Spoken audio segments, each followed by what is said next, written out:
Hello everyone, welcome back. तो ये हमारा सब्सिडरी बुक्स का लेक्चर नंबर 2 है, राइट।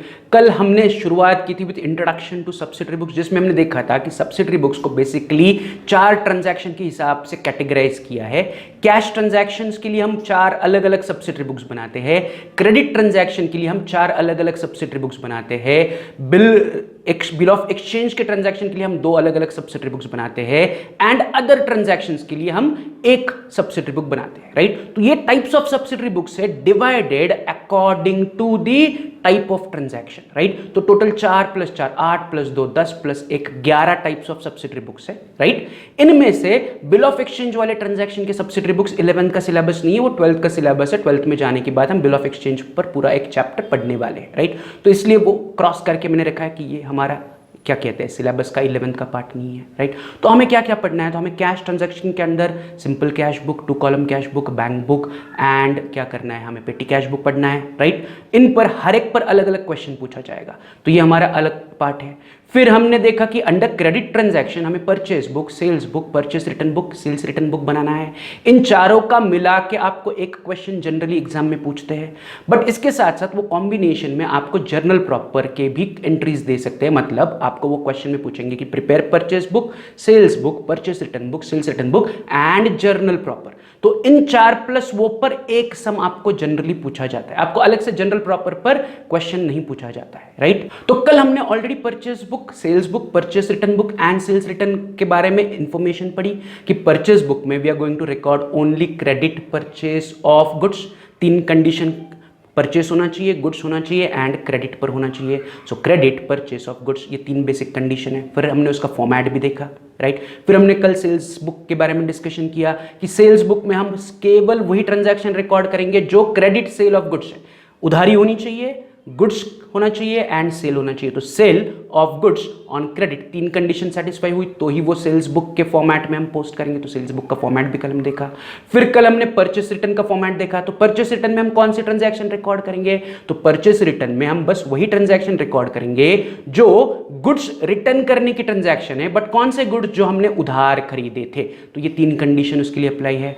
फिर हमने परचेस रिटर्न बुक्स का फॉर्मेट देखा था, यस और नो। एंड फिर लास्ट हमने देखा था सेल्स रिटर्न। तो सेल्स रिटर्न बुक में हम केवल return of goods which where sold on credit record करेंगे। तो जो माल मैंने उधार बेचा था वो अगर रिटर्न आ रहा है तो ही वो सेल्स रिटर्न में एंट्री करेंगे। उधार बेचा हुआ माल, उधारी, credit, because this are all credit transaction. उधारी is the basic core of all this 4 books की उधारी होनी चाहिए। किस चीज की उधारी होनी चाहिए, गुड्स होनी चाहिए। तो गुड्स एंड उधारी, ये 2 कॉम्बिनेशन याद रखो। फिर परचेस है, सेल्स है, परचेस रिटर्न है या सेल्स रिटर्न है, उसके हिसाब से वो इन चारों में से किसी एक बुक में जाएगा। Is it clear. तो ये चारों बुक्स कल हमने डिस्कस किए थे, उसका फॉर्मेट डिस्कस किया था।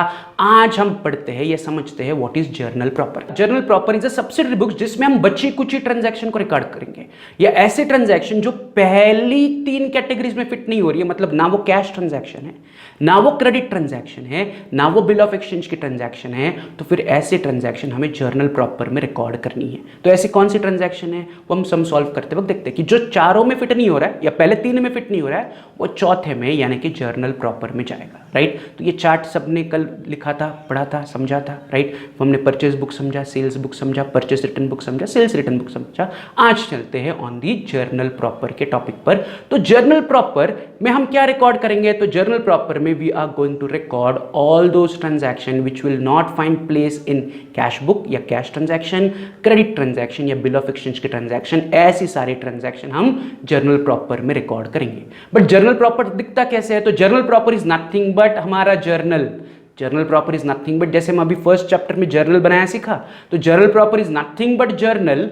क्योंकि हमें क्या करना पड़ेगा फिर इन केस जिसकी एंट्री पहले 3 कैटेगरी में नहीं फिट हो रही है, मतलब वो ना कैश ट्रांजैक्शन है इसलिए वो कैश बुक में नहीं जाएगा, ना ही वो क्रेडिट ट्रांजैक्शन है इसलिए वो परचेस सेल्स या परचेस रिटर्न बुक में नहीं जाएगा, ना ही वो बिल ऑफ एक्सचेंज की ट्रांजैक्शन इसलिए वो बिल रिसीव बिल्स पेबल में जाएगा। तो फिर वो कहाँ लिखना है, तो वो हमें जर्नल प्रॉपर में लिखना है। नथिंग बट हमें वहां पर नॉर्मल रेगुलर जर्नल एंट्री ही करनी है, राइट। डेबिट क्रेडिट का प्रिंसिपल यूज करना है, debit what comes in, credit what goes out वाले प्रिंसिपल या रूल्स यूज करके हमें उसकी जर्नल एंट्री देनी है। तो दैट इज सिंपल, वो ऑलरेडी हमने सीखा हुआ है। तो जर्नल प्रॉपर पे हमें अलग से कोई ट्रेनिंग की जरूरत नहीं है। तो व्हाट इज जर्नल प्रॉपर का format? This is journal proper का format, date, particulars, LF, debit amount rupees, credit amount rupees. It is simple journal. But हम सब्सिडरी बुक्स के अंडर जर्नल बना रहे हैं, इसलिए हम जर्नल प्रॉपर कहेंगे, राइट? बिकॉज सब्सिडरी बुक्स के अंडर हम जर्नल मेंटेन नहीं करते, हम जर्नल को सब्स्टिट्यूट करके सब्सिडरी बुक्स बना रहे हैं। बट अगर ऐसे कोई ट्रांजैक्शन है जो पहले 3 कैटेगरीज में फिट नहीं हो रही है, वो हमें जर्नल प्रॉपर में लिखनी है, नथिंग बट हमें जर्नल प्रॉपर में उस ट्रांजैक्शन की जर्नल एंट्री देनी है। Is it clear? तो ये हमारा जर्नल प्रॉपर का फॉर्मेट है। इसमें हम वो सारी ट्रांजैक्शंस रिकॉर्ड करेंगे जिसकी जगह ना कैश बुक में है, ना परचेज बुक में है, ना सेल्स बुक में है, ना परचेज रिटर्न बुक में है, ना सेल्स रिटर्न बुक में है, ना बिल ऑफ एक्सचेंज के ट्रांजैक्शन यानी कि bill receivable and bill payable book में है। तो फिर उसे कहां रिकॉर्ड करें? ट्रांजैक्शन तो है बट इन सब में फिट नहीं हो रहा है, तो उसे जर्नल प्रॉपर में जाके नॉर्मल प्रॉपर जर्नल एंट्री दे दो।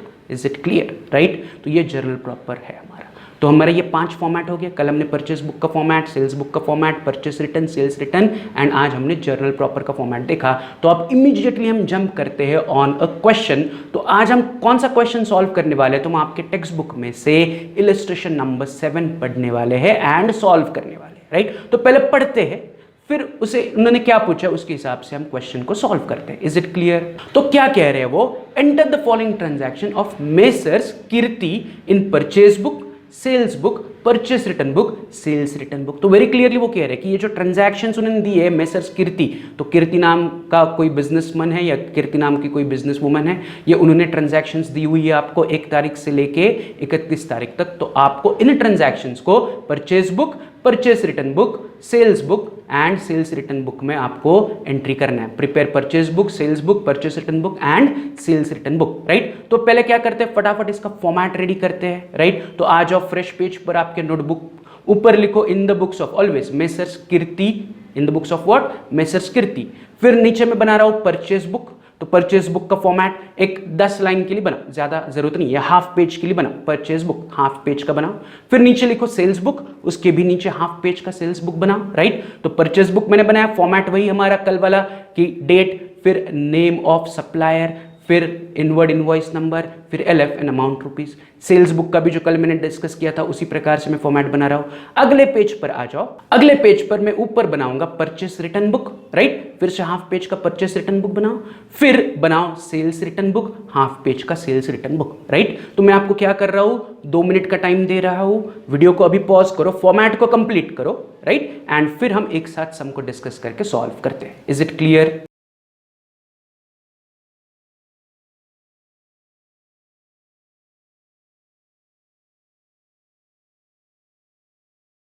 चलो, तो सबका फॉर्मेट रेडी हो गया, राइट? आई होप आपने फॉर्मेट रेडी किया होगा।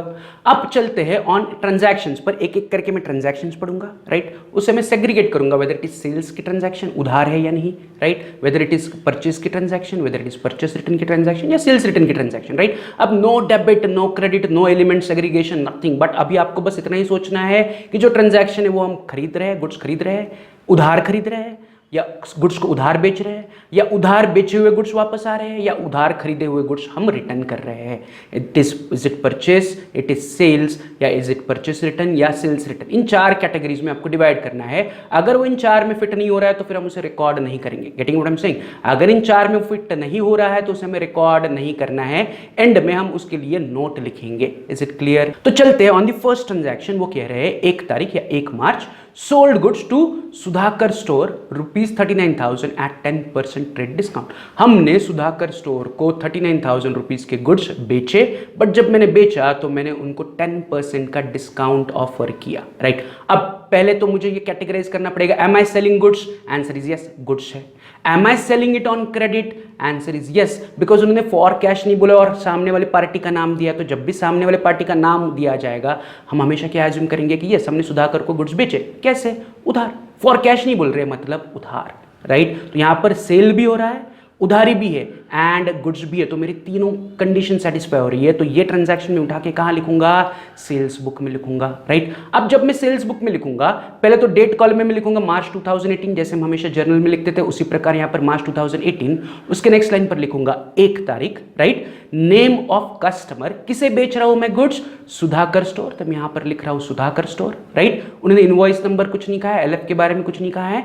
अमाउंट में मैं 39,000 नहीं लिखूंगा अमाउंट, क्योंकि 39,000 के गुड्स से मैंने 10% डिस्काउंट काट के उनको बेचा, तो मैं रफ में कैलकुलेशन करूंगा 39,000 के गुड्स से माइनस 10% ट्रेड डिस्काउंट, यानी कि 3,900 का मुझे ट्रेड डिस्काउंट मिलेगा। तो 39,000 माइनस 3,900 बन गए 35,100। सो 39,000 के गुड्स थे, 10% ट्रेड डिस्काउंट 3,900 मैंने काटा, तो नेट गुड्स कितने के बचे, 35,100। सो नेट प्राइस, राइट, ये हमने net price gross price discuss किया। तो 35,100 में मैंने गुड्स बेचे, तो मैं अमाउंट में सेल्स के सामने या जो सुधाकर स्टोर है उनके सामने लिखूंगा 35,100। सिंपल है, no debit no credit no journal entry, simple. मैंने किसे बेचे, सुधाकर स्टोर्स को बेचे, तो सुधाकर स्टोर्स का मैंने नाम लिखा, कितने में बेचे, 39,000 के गुड्स 35,100 में बेचे, सिंपल, राइट। चलते हैं 3 तारीख की transaction, purchased goods from Avdhoot traders 47,350 and paid carriage ₹250, right. अब वो क्या कह रहे हैं, देखो आपने गुड्स परचेस किया अवधूत ट्रेडर से, अवधूत ट्रेडर से आपने गुड्स खरीदा, तो गुड्स आ रहे हैं यानी कि परचेस हो रहा है, तो गुड्स भी है एंड परचेसेस भी है, एंड मैंने अवधूत ट्रेडर से खरीदे, did I paid them, answer is no, मतलब यहां पर उधारी भी है। तो मेरी तीनों कंडीशन सेटिस्फाई है कि गुड्स परचेस्ड ऑन क्रेडिट, मतलब I have to record it in purchase book, yes और नो, तो मैं इसे परचेज बुक में रिकॉर्ड करूंगा। कितने के गुड्स बेचे मैंने, 47,350, राइट। ये तो हुआ 47,350 यानी कि गुड्स खरीदा उसका। आगे वो क्या कह रहे हैं, एंड पेड कैरेज, पेड मतलब क्या पे किया, जेब से 250 रुपए निकाले एंड जो सामान लेके ट्रांसपोर्टर आया था, कैरेज यानी कि ट्रांसपोर्ट का खर्चा, उसको 250 रुपए दे दिए, राइट। अवधूत ट्रेडर ने उसके दुकान से मेरे दुकान तक सामान भेजा, अवधूत ट्रेडर ने कहा 47,350 के गुड्स है, आप बाद में पेमेंट कर देना, लेकिन अभी जो ट्रांसपोर्टर है उसको 250 रुपए दे देना। तो मैंने ट्रांसपोर्टर को 250 रुपए दिया, क्या दिया, कैश दिया। तो ये जो 250 रुपीज है, इट बिकेम कैश ट्रांजैक्शन, तो वो हमारे परचेस सेल्स परचेस रिटर्न या सेल्स रिटर्न में कहीं पर रिकॉर्ड नहीं होगा, वो रिकॉर्ड होगा इन कैश बुक, यस और नो। तो are we preparing cash book right now, no. तो ये ट्रांजैक्शन हम अभी रिकॉर्ड नहीं करेंगे, एंड में जब हमारा क्वेश्चन एंड होगा तो हम नीचे नोट लिखेंगे कि this is a cash transaction hence not recorded, या it will be recorded in cash book, and हम कैश बुक नहीं बना रहे हैं। तो जो 250 रुपीज है पेड कैरेज, उसको इग्नोर करो, सिर्फ जो मैंने उधार सामान बेचा उस पर कॉन्सेंट्रेट करो। तो मैंने जो मैंने उधार सामान खरीदा उस पर कॉन्सेंट्रेट करो। तो मैंने अवधूत ट्रेडर से 47,350 का सामान खरीदा, तो it is my credit purchase. तो क्रेडिट परचेसेस को हम कहाँ रिकॉर्ड करते हैं, इन परचेज बुक। तो परचेज बुक में फिर से मैं लिखूंगा मार्च 2018, उसके नीचे 3 तारीख, नेम ऑफ माय सप्लायर, तो कौन मुझे सामान बेच रहा है या मैं किससे सामान खरीद रहा हूं, अवधूत ट्रेडर्स। तो मैं लिखूंगा अवधूत ट्रेडर्स, राइट। कितने रुपए का सामान खरीदा, 47,350, as simple as that. Clear है, नो नरेशन नथिंग। आप परचेज बुक में रिकॉर्ड कर रहे हो, मतलब इसका नरेशन इज कि goods purchase on credit, narration लिखने की जरूरत नहीं है, no narration nothing, simple, no debit credit, it is very simple. Purchase book sales book is the easiest topic of your 11th, right. तो ये क्लियर है सबको कि मैंने गुड्स उधार खरीदे तो मैंने परचेज बुक में रिकॉर्ड किया 47,350। कैरेज जो पे किया that is a cash transaction, और हम कैश बुक नहीं बना रहे। कल हमने डिस्कस किया था कि सारे कैश ट्रांजैक्शन कैश बुक में जाएंगे, आइदर सिंपल कैश बुक या 2 कॉलम कैश बुक या पेटी कैश बुक, यस और नो, या बैंक ट्रांजैक्शन तो बैंक बुक में जाएगा। तो ये कैश ट्रांजैक्शन है तो वो उन चारों में से कहीं पर जाएगा, बट हमारे अभी जो 4 हम बुक्स ऑफ अकाउंट्स बना रहे हैं या बुक सब्सिडरी बुक्स बना रहे हैं उसमें नहीं आएगा। Is it clear. चलते हैं अगले ट्रांजैक्शन 6 तारीख, Sudhakar store return goods of 3,220 net.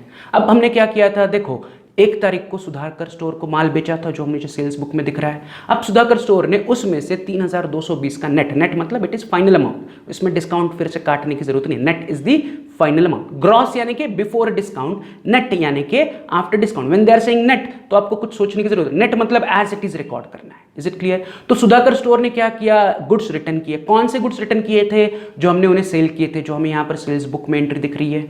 तो सेल किया हुआ माल रिटर्न आ रहा है, तो ये अब मैं कहां रिकॉर्ड करूंगा, तो ये मैं रिकॉर्ड करूंगा ऑन या इन सेल्स रिटर्न बुक। तो मैं सेकंड पेज पर आ रहा हूं, सेल्स रिटर्न बुक्स में मैं कहूंगा फिर से मार्च 2018 6 तारीख, कौन रिटर्न कर रहा है? सुधाकर स्टोर। कितने रुपए का माल रिटर्न कर रहा है? 3220। Simple, right. तो जो 6 तारीख की एंट्री थी वो क्या थी? वो थी जो सेल किया हुआ माल था वो रिटर्न आ रहा है। तो सेल किया हुआ माल रिटर्न आ रहा है मतलब nothing but sales return book में रिकॉर्ड करो। तो मैंने 6 तारीख को सेल्स रिटर्न बुक में रिकॉर्ड किया सुधीर स्टोर्स, राइट, ये सॉरी सुधाकर स्टोर्स, अमाउंट में 3220। Is it clear? सिंपल है। आगे बढ़ते हैं, चलते हैं नेक्स्ट ट्रांजैक्शन 10 तारीख।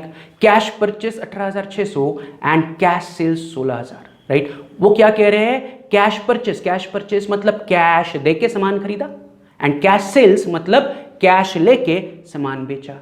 अब इज इट उधारी वाली transaction? No. Purchase book, sales book में हम सिर्फ उधार परचेस एंड उधार वाले सेल्स रिकॉर्ड करते हैं। Basic core of purchase book is उधारी, या सेल्स बुक का बेसिक कोर इज व्हाट? उधारी। उधार गुड्स खरीद रहे हो तो परचेज बुक में जाएगा, उधार गुड्स बेच रहे हो तो सेल्स बुक में जाएगा। ये उधारी वाली ट्रांजैक्शन ही 10 तारीख को क्या कह रहे हैं? कैश परचेस यानी कि कैश देके सामान खरीदा, कैश सेल्स यानी कि कैश लेके सामान बेचा। तो ये दोनों ट्रांजैक्शन भी कैश बुक में जाएगी because it is cash transaction. Is it clear? तो ये ना परचेस बुक में आएगा, ना सेल्स बुक में आएगा, ना परचेस रिटर्न ना सेल्स रिटर्न में आएगा। तो इसको इग्नोर करना है। एंड में जब क्वेश्चन खत्म होगा तो हम उसके लिए नोट लिखेंगे। Is it clear? तो चलते हैं नेक्स्ट ट्रांजैक्शन 13 तारीख की ट्रांजैक्शन। क्या कह रहे हैं? Rakesh invoiced goods to us. Rakesh ने हमें गुड्स इनवॉइस किए मतलब राकेश ने हमें गुड्स बेचे as per our order placed on 28 फरवरी 2018 रुपीज 37,000। तो हमने 28 फरवरी यानी कि लास्ट महीने में राकेश को कोई ऑर्डर दी थी। उस ऑर्डर के हिसाब से उसने आज 13 मार्च को हमें गुड्स की डिलीवरी कर दी। ठीक है, तो गुड्स आज आ रहे हैं मतलब आज गुड्स एक्चुअल में आ रहे हैं, तो आज हम राकेश से गुड्स परचेस करें। हमने ये भी जर्नल एंट्री में सीखा था कि order is not a transaction. तो हमने ऑर्डर तब दिया था तो हमने तब रिकॉर्ड नहीं किया था। सामान कब आ रहा है? आज आ रहा है मतलब परचेस की एंट्री आज हो रही है। तो अब मुझे बताओ हम परचेस कर रहे हैं, कैसे पता चला परचेस कर रहे हैं? तो वो कह रहे हैं Rakesh invoice goods to us. Rakesh ने हमें गुड्स इनवॉइस की, इनवॉइस का मतलब है सेल किया। राकेश ने हमें गुड्स सेल किए, नथिंग बट हमने राकेश से गुड्स खरीदे, तो ये हमारे लिए परचेस है। और ये गुड्स का परचेस है क्या? आंसर इज यस कि हमने गुड्स खरीदे। Rakesh invoice goods to us, तो हमें गुड्स खरीद रहे हैं तो परचेस भी है, गुड्स भी है। उधारी है क्या? आंसर इज यस, क्योंकि उन्होंने फॉर कैश नहीं बोला है एंड सामने वाले पार्टी का नाम बोला है मतलब उधारी भी है। तो मेरी तीनों कंडीशन सेटिस्फाई हो रही है कि गुड्स है, उधार है एंड परचेस है। तो I will record it in purchase book. Purchase हुआ कैसे? उधारी। किस चीज का? गुड्स का। तीनों कंडीशन सेटिस्फाई हो रहे हैं तो परचेस बुक में मैं लिखूंगा 13 तारीख। कौन या किससे खरीद रहा हूं मैं? राकेश से। तो मैं लिख रहा हूं राकेश। कितने के गुड्स खरीदे? तो मैंने उससे गुड्स खरीदे ऑफ रुपीज 37,000। तो अमाउंट में 37,000, नरेशन वगैरह कुछ नहीं। Is it clear? सिंपल है। 13 तारीख। 13 तारीख के बाद चलते हैं 17 तारीख। Sold goods 33,400 to Ragini at 10% trade discount. तो सिंपल क्लिक होना चाहिए। गुड्स बेचा, राइट, रागिनी को बेचा मतलब गुड्स भी है, सेल भी है एंड उधारी भी है, क्योंकि नाम दिया है मतलब उधारी है। फॉर कैश नहीं बोला है, यस और नो। नाम दिया है, फॉर कैश नहीं बोला है मतलब उधारी है। तो गुड्स बेच रहा हूं मतलब सेल है, एंड गुड्स भी है, उधारी भी है। तो ये एंट्री कहां होनी चाहिए? सेल है, उधार है, ऑफ गुड्स है, तो वो जाएगा सेल्स बुक में। तो सेल्स बुक में मैं लिखूंगा 17 तारीख।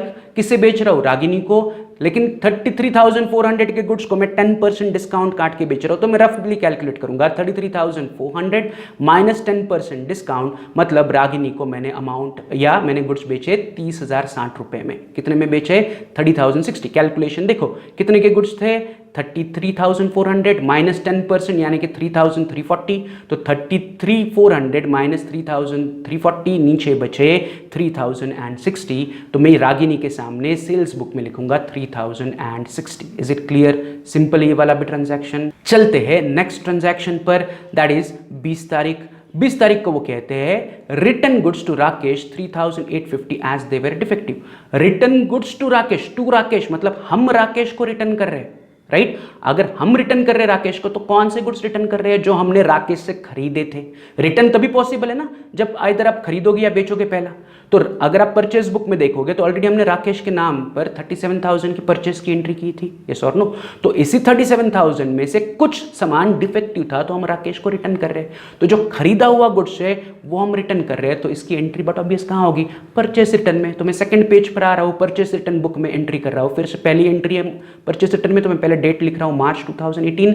उसके नीचे 20 तारीख। किसे रिटर्न कर रहा हूं मैं? राकेश को। कितने रुपए का माल रिटर्न कर रहा हूं? 3,850। Very simple, right. चलते हैं नेक्स्ट ट्रांजैक्शन, 22 तारीख की ट्रांजैक्शन। तो 22 तारीख को वो क्या कह रहे हैं, credit purchase from messrs Michael traders 19,450 and they allowed a trade discount of 150। तो वेरी क्लियरली कह रहे हैं क्रेडिट परचेस, उन्होंने खुद ही बोल दिया क्रेडिट परचेस, तो उधारी वाला परचेस है, तो उधारी वाला परचेस की एंट्री कहाँ होगा, परचेस बुक में। तो मैं इसे परचेस बुक में रिकॉर्ड करूंगा, यस और नो। तो मैं लिख रहा हूं 22 तारीख, किससे खरीदा, मेसर्स माइकल ट्रेडर्स से, राइट। बट कितने का गुड्स खरीदा, 19,450, बट मैं 19,450 में वो कह रहे हैं कि 150 रुपीज मुझे ट्रेड डिस्काउंट भी मिला।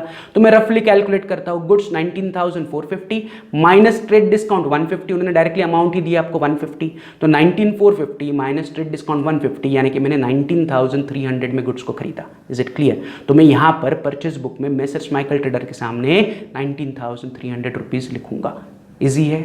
चलते हैं अगली ट्रांजैक्शन यानी कि 23 तारीख, Ragini return goods 1900 gross as they were damaged. अब वो कह रहे हैं रागिनी ने गुड्स रिटर्न किए। अब रागिनी ने गुड्स रिटर्न किया मतलब हमने पहले रागिनी को बेचे होंगे, तब जाके रागिनी आज हमें गुड्स रिटर्न कर रही है। अगर आप सेल्स बुक में देखोगे तो रागिनी को हमने 30,060 रुपए के गुड्स बेचे हुए हैं, ये सॉट नो। तो उस 30,060 में से कुछ अमाउंट या कुछ रुपए के गुड्स वो हमें रिटर्न कर रही है। कितने रुपए के गुड्स रिटर्न कर रही है, 1900। क्यों रिटर्न कर रही है, वो डैमेज है, रीजन में नहीं जाना है, वो रिटर्न कर रही है, ठीक है। कौन से गुड्स रिटर्न कर रही है, जो हमने उसको सेल किए थे, तो this is nothing but sales return. तो इसे मुझे रिकॉर्ड करना पड़ेगा in sales return book, yes और नो। तो मैं सेल्स रिटर्न में आ रहा हूं, यहां पर लिख रहा हूं कौन सी तारीख के हो रहा है, 23 तारीख। कौन रिटर्न कर रहा है, रागिनी रिटर्न कर रही है। कितने रुपए की रिटर्न कर रही है, गुड्स 1900, बट उन्होंने 1900 के आगे कहा है ग्रॉस। व्हेन दे से ग्रॉस, तो ग्रॉस का मतलब है हमें इसमें से डिस्काउंट काट के फिर लिखना है। ग्रॉस का मतलब क्या है कि this is before discount amount, तो इसमें से हमें डिस्काउंट काटना है, बट यहां पर उन्होंने परसेंटेज नहीं बोला है। तो कितना डिस्काउंट काटना है, हमें एग्जैक्टली उतना ही डिस्काउंट काटना है जब हमने रागिनी को गुड्स बेचे थे तब उसे डिस्काउंट ऑफर किया था। तो अगर आप थोड़ा सा रिवर्स में जाओगे तो हमने 17 तारीख को रागिनी को गुड्स बेचे थे, 17 तारीख को, तब कितना डिस्काउंट दिया था उसे, 10% का डिस्काउंट दिया था। अब वो ही गुड्स वो हमें रिटर्न कर रही है, बट उन्होंने ग्रॉस अमाउंट बोली है। ग्रॉस अमाउंट मतलब this is before discount amount, तो हमें रफली क्या करना पड़ेगा, 1900 में से 10% डिस्काउंट काटना पड़ेगा। 10% कहां से आया, तो जब हमने रागिनी को गुड्स बेचे थे तब मैंने जितना डिस्काउंट रागिनी को दिया था उतना ही डिस्काउंट में सेल्स रिटर्न के वक्त काटूंगा। तो अभी रिटर्न आ रहे हैं गुड्स 1900 माइनस ट्रेड डिस्काउंट 10%, तो 1900 का 10% हुआ 1900, तो 1900 माइनस 1900 बचा नीचे 1710, तो 1710 is the net amount. 1900 is the gross amount, discount काटने के बाद हमें 1710 मिला नेट अमाउंट। तो मैं सेल्स रिटर्न में रागिनी के सामने 1710 लिखूंगा। तो सेल्स रिटर्न की एंट्री यानी कि 23 तारीख की एंट्री मैंने क्या कहां दी, सेल्स रिटर्न बुक में लिखा 23 तारीख, रागिनी अमाउंट में लिखा 1710। Is it clear. तो यहां पर 22 तारीख की जर्नल एंट्री होगी। चलते हैं 26 तारीख, purchased office furniture on credit. यहीं पर आप का दिमाग की बत्ती जलनी चाहिए कि क्या खरीदा, फर्नीचर खरीदा, so goods are not involve. तो यहां पर हमारी कंडीशन ही सेटिस्फाई हो रही, तो इसे मैं रिकॉर्ड नहीं करूंगा। Is it clear. मैं खरीद रहा हूं, क्या खरीद रहा हूं, फर्नीचर खरीद रहा हूं। अगर मैं परचेस करता हूं, परचेस बुक में अगर एंट्री आनी चाहिए, तो परचेस बुक की कंडीशन क्या है कि परचेस बुक में there has to be a purchase of goods on credit. तो यहां पर परचेस है, बट किस चीज का है, फर्नीचर है, तो हमारी बेसिक कंडीशन ही है, गुड्स ही नहीं है। तो ये एंट्री हम क्या करेंगे, हमारे सब्सिडरी बुक्स में रिकॉर्ड नहीं करेंगे, राइट। बट फिर भी पढ़ते हैं, समझते हैं क्या कह रहे हैं, purchase office furniture on credit, credit है, राइट, परचेस भी है, बट गुड्स एब्सेंट है। तो ये कहां आएगा, तो ये कहां आएगा उस पर हम बाद में डिस्कशन करते हैं। तो ये परचेस बुक में नहीं आएगा। Is it clear. Purchase book में आने के लिए there has to be a purchase, there has to be goods on credit, goods purchase on credit होना चाहिए। तो गुड्स है कि यहां पर एब्सेंट है, तो तीनों में से अगर एक कंडीशन एब्सेंट है तो रिकॉर्ड नहीं करना है। परचेस है, क्रेडिट है, बट फर्नीचर का है, तो ये परचेस बुक में नहीं आएगा, राइट। तो ये हमने क्या खरीदा, फर्नीचर खरीदा। जैसे हमने लास्ट टाइम डिस्कस किया था या लास्ट लेक्चर्स में या जर्नल वाले टॉपिक में ये बेसिक कंसेप्ट में पढ़ा था, फर्नीचर इज आवर एसेट। तो अब एसेट को अगर उधार खरीदोगे, ध्यान से सुनो, अगर आप एसेट को उधार खरीदोगे, पैसा यहां पर इन्वॉल्व है क्या, कि मैंने फर्नीचर दिया, पैसा दिया। अगर यहां पर कैश इन्वॉल्व होता तो वो कैश बुक में आता, तो ये पर कैश इन्वॉल्व नहीं है तो कैश बुक में भी नहीं आएगा। उधारी वाली ट्रांजैक्शन नहीं है, इसलिए परचेस बुक या सेल्स बुक में भी नहीं आएगा। तो फिर ये कहां जाएगा, ये जाएगा जर्नल प्रॉपर में। जब भी आप कोई एसेट उधार खरीदोगे, ध्यान से सुनो, जब भी आप कोई एसेट उधार खरीदोगे तो credit purchase of asset will be recorded in journal proper. So are we preparing journal proper?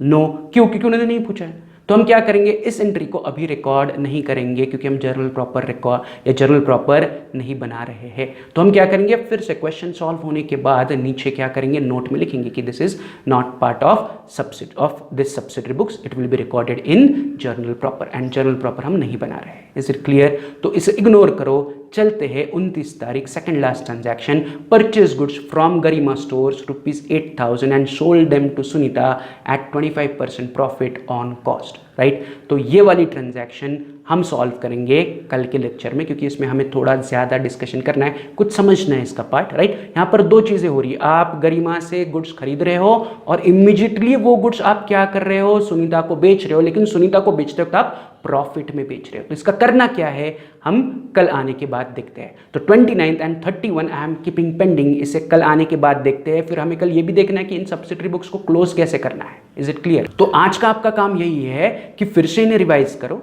Right, जो मैंने अभी पढ़ाया है उनको फिर से रिवाइज करो कि परचेज बुक, कल का भी लेक्चर देखो कि परचेज बुक में हम कौन से ट्रांजैक्शंस रिकॉर्ड करते हैं, सेल्स बुक में कौन से रिकॉर्ड कर रहे हैं। तो हमने फर्नीचर को क्यों रिकॉर्ड नहीं किया, वो क्लियर है। कैश की ट्रांजैक्शन हमने क्यों रिकॉर्ड नहीं की, वो क्लियर है, क्योंकि वो कैश बुक में जाएगा। फर्नीचर उधार खरीद रहे हो तो वो जाएगा जर्नल प्रॉपर में। तो we are not preparing journal proper, इसलिए मैंने जर्नल प्रॉपर की एंट्रीज को भी इग्नोर किया। अभी हम केवल 4 चीजें बना रहे हैं, purchase book, sales book, purchase return book, sales return book. तो इनमें जो आएगा वही हम रिकॉर्ड करेंगे, इनके बाहर के आइटम्स को हमें रिकॉर्ड नहीं करना है, क्योंकि वो पूछा ही नहीं उन्होंने बनाने के लिए। तो उन्होंने जो पूछा है बनाने के लिए, उसमें अगर हमारी ट्रांजैक्शन फिट हो रही है तो उसे रिकॉर्ड करो, अदरवाइज उसे इग्नोर करो एंड एंड में एज अ नोट लिखो कि ये ट्रांजैक्शन हमने रिकॉर्ड नहीं की। क्यों नहीं की, उसका रीजन वहां पर आपको लिखना है। Is it clear? तो आज के लेक्चर में हम यही रुक रहे हैं, राइट, क्योंकि कल आने के बाद हमें 29 एंड 31 को कंप्लीट करना है एंड इनकी टोटल कैसे करते वो देखना है, राइट। तो see you tomorrow, have a good day.